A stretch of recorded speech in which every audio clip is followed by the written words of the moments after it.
After e4, d5, white has to take the pawn. Black takes back, and the reason why we take is that we win a tempo by playing knight to c3. That's our next move. We're attacking the queen will have to go. In this video, I'm going to go through queen d8. In the next videos, I'm going to go through all the other ways. There's queen a5, a bunch of checks, also queen d6. And so let's start with queen d8, which is a very popular one. Now white plays immediately d4, puts a pawn in the center since we don't have any pawn in the center, and offers more control over the square e5, preventing black's future idea maybe of playing e5. So, well, it's typical. We have to play this d4 move. Black plays now, let's go on a few moves, right? Knight f6 is met by knight f3. Bishop f5 gives the beginning of some sort of Caro-Kann looking move, right? So we're gonna play knight e5 already. This knight here, this is not a waste of time. It looks like we're breaking the principle, right? Don't move the same piece twice during the development. It looks like, but the thing is, the knight there, it cannot be attacked by a pawn. It can only be attacked by a knight, right? Knight to c6 or knight to d7.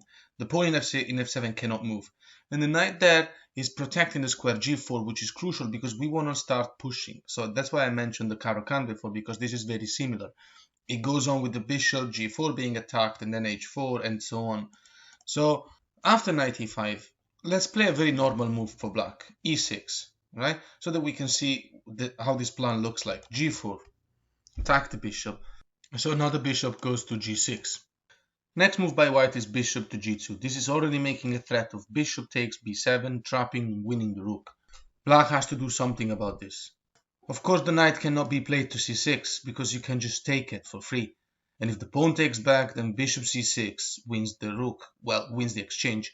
So black has to play c6 or knight to d5. Well, c6 is better. Knight to d5 is met by the following idea. h4. And now this literally is like a Caro-Kann. So for more information about that, go watch my videos about the Caro-Kann. So now we're threatening to trap the bishop.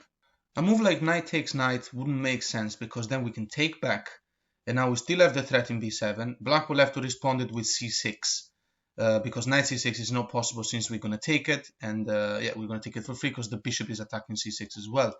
So if knight takes, pawn takes, then black will have to play c6. It's literally the same thing he should have done before, right? So we are transposing into something that we're going to be talking about in a minute.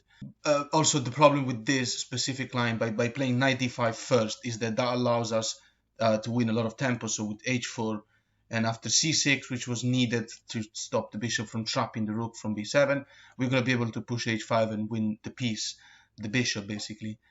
So after knight to d5, we said h4, and after, let's say, h6, right, proper transposition into a Caro-Kann, we take the bishop. We all know that when the bishop is in g6 and the pawn in h has gone, we can take the bishop with the knight because the f-pawn would be forced to take back. It creates a weakness here, and this rook here is now never going to move.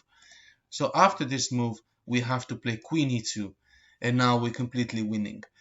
We have an advantage of +6. So why are we winning? Well, we're attacking the pawn, we're threatening to win a pawn. The pawn is also the defender of the knight, so basically black cannot allow us to take the pawn in e6 with the queen because then we will just take the knight as well for free. So black has to defend this pawn no matter what. Pushing doesn't make sense because you win the piece, this one. So let's say queen e7, just to make an example. Remember that this knight is pinned, can't move because of this deadly diagonal. Now the move is rook h3. This is our plan. The idea is to play rook e3 after the swap of knights and go on to win a lot of material. What can black do right now? Well, defending the knight doesn't help. So for example, c6, to put more defense over the knight, you can just take the knight. And let's say they take you back, then you can take this. So we won a pawn, we're threatening to win another pawn, we will win this pawn no matter what. Black cannot take back because of this. So if we get taken, we take back with the rook, preserve the integrity of the pawn structure, and also we prepare the deadly and unstoppable rook e3. It cannot be stopped. Well, it actually can be stopped, but black will have to waste a lot of tempos and our attack is crashing and we have a few threats, right? So bishop e7 is already a threat. If black cares about this threat, he cannot care about rook e3. If he cares about rook e3 by maybe unpinning the queen, maybe something like this, I don't know, or f7, whatever. We're going to take the pawn and win the rook. A move like knight to c6 doesn't work because you can win the knight. That's free. The pawn cannot take you back because then bishop takes comes with a fork. You win the rook. You're basically winning a piece with no compensation for black whatsoever. And a move like c6, for example, in the same position is met by rook e3. So what can black do anyway? The game is lost, but let's just look at a few options. Queen b4 check is bad because c3 attack the queen. The queen will have to move. You're losing a tempo, and we're infiltrating with the rook here. And let's say, for example, queen to d7 in this situation, you can take the pawn. And if black plays, okay, I'm going to give you the pawn, but at least I'm going to get maybe some development and see if we can play a normal game. How do we transition into a winning endgame? Now here, best move by white is king f1, which is beautiful. The reason is that we're going to play rook e1, and that's going to put more support and attack over the square bishop of the square occupied by the bishop in e7. Black will have to play some developing move. That's nothing else to do because white's plan is inevitable. After knight to a6, for instance, bishop f4, right? Get the bishop away, go into a good square, put the rook and prepare the rook to e1. Black can play king to f7 to put more pressure on the rook, and we play obviously rook to e1. Now black defends it more. So here we have this is how the endgame will look like. White is winning. It's better pawn structure, more pawns, bishop pair, safer king, right? Lots of reasons why white is winning, and also the crashing move now is queen to c4, threatening deadly discover checks, right? Winning the opponent queen, for example. What can black do to stop it? Black will have to get away from that diagonal by going to f8. Queen cannot go to d5 because of the bishop, right? Let's not forget. King to f8. And now we can take the pawn in g6. And we're threatening rook h6, which is a deadly attack. Pawn takes, bishop takes, is checkmate. And if the pawn doesn't take, then we can play rook h8, for example. We've got lots of ideas. Rook h6 is a threat. And that's how the position looks like. It's white's controlling the file with the rook and this diagonal with the bishop. The bishop's controlling these two diagonals. And yeah, so this is a position evaluated +9. So I think we can leave the line here. If black plays this kind of move, for example, then you can play, again, you've got this diagonals check idea that comes with the check. Only move is to take the rook, and then you've got this. So let's make a recap. So we take the pawn, queen takes, and after knight c3, the queen goes back. Now we have to play immediately d4. And after knight f6, knight f3, bishop f5 idea is met by knight e5 as we mentioned. e6 is met by g4. We're attacking the bishop, and the bishop goes to g6. Bishop g2 comes now with a threat. c6 is played, not knight d5. Knight d5 was wrong. c6 is played to stop this very threatening bishop. But now we play h4, so we're winning a tempo. Now let's try this idea. h5. How do we respond to this? Because you might think of taking a bishop, they take you back, and maybe black will have some more attack over this pawn, and he might try to maybe take with the pawn to get the rook out. It's a bit different than the usual Caro-Kann scenario here. In this case, we push the pawn to g5. We exploit black's lack of castling to already start an attack. Black will have to move the knight, right? Because the knight is under attack by a pawn. Knight d7, for example, is met by knight takes bishop, pawn takes, and now queen to d3, attacking the usual pawn, and it cannot be defended. Well, it can be defended only by the king, by going to f7. But now we play bishop e4. So we're going for this. It's unstoppable. So what can black do? Well, nothing to save the pawn, but black can just develop pieces. This knight can't go anywhere. We can only go to a6. So let's say black plays queen to e7. We don't take the pawn now because we don't have to. Black can't defend it. He can't go to h6. He can't defend the pawn in any possible way. We play bishop to d2. Black's only developing move with the knight will be a6, right? So a6 is the only square to go to. We can take the pawn, bishop to g6. And how do we transition into a winning endgame here? The king goes to g8, and it looks like black will be able to continue the game because we're not that up in material. But to be honest, we're completely winning. We have bishop pair, extra pawn, safer king, and one of the black's pawn is isolated, and the development of the rook is impossible. This rook is also kind of silly. Maybe the rook will play to d8, maybe it will be a good piece eventually. After black plays king to g8 anyway, we're gonna castle alongside. And our development is complete. We don't have to worry about a move like knight to b4. We didn't have to play a3 to stop the knight from going there, because we can play queen to h3. We're going to start putting pressure on the usual weak isolated e6 pawn. This pawn can just okay, the endgame here is completely won. Just to mention that the pawn cannot push to e5 to get saved, maybe going for a swap like this so that black can not lose material, but you're still going to play rook h2 e1 anyway, and this move was going to happen anyway. So going back here, when we push g5, after black plays h5, we push g5, the knight move to d7, it's bad. What happens after knight g4? Well, e4 is not possible because we have two pieces attacking there. So after knight to g4, we take the bishop, pawn takes, and we play queen d3. So we've all seen this before.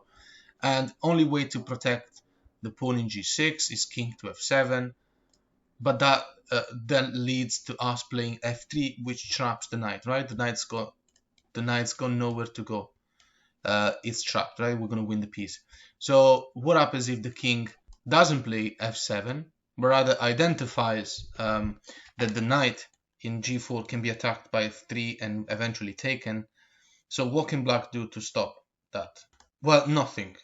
Let's pay attention to this cheeky attempt. Queen to d6. The idea is that if we play pawn to f3, queen g3 becomes available, and that's actually very scary because that would actually just lead to black winning.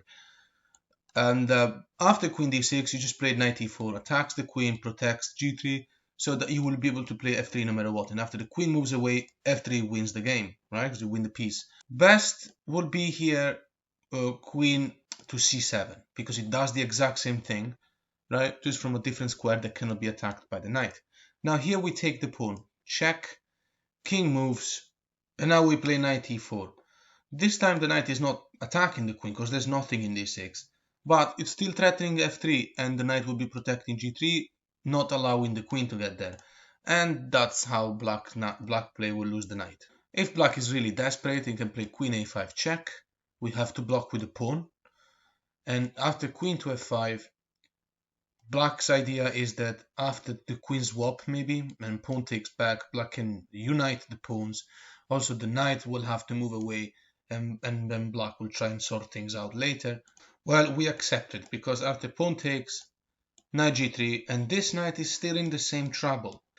And now this is finally over. Except, let's have a look at one more thing. Bishop d6 attacking the knight is just met by knight g6, knight f5, so there's no reason to panic. So let's go on to the next. Right, so after the swap and knight c3, the queen goes back, we play d4, knight f6, knight f3, and again let's look at bishop e5, bishop f5 still, knight e5.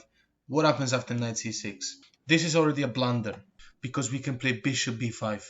And now we have two pieces attacking here. Black only has one defender, so we're threatening to win the knight for free, right? If it was our move now, we will take the knight, pawn takes, then we can take the bishop, and then we will win the exchange. There's no compensation for black whatsoever. So what happens if black tries to... Okay, so queen d7 is not possible because of the knight. Queen d6 is a bit of a suicidal move, because white will play queen to f3.